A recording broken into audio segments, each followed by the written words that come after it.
بسم الله الرحمن الرحیم. غروب عروسی علی سیریازهی فرزند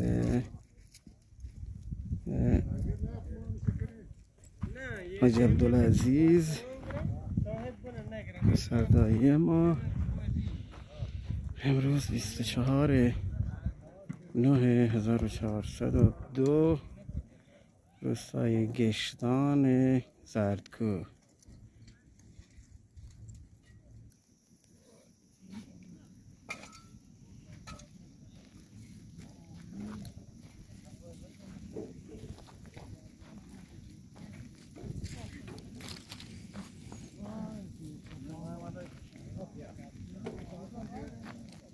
کنان کنو نصیر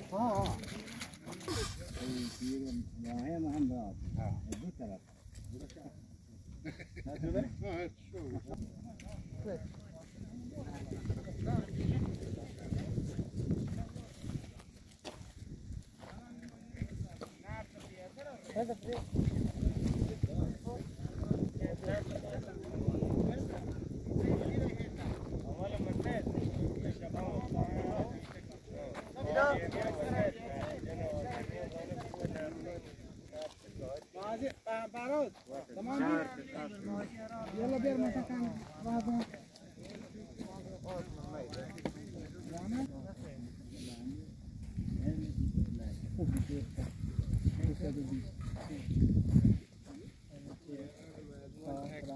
ये बोंडा चका बाराक ये केर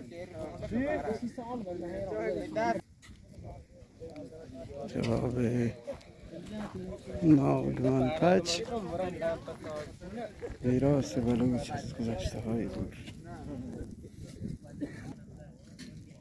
کباب ناگهان پچ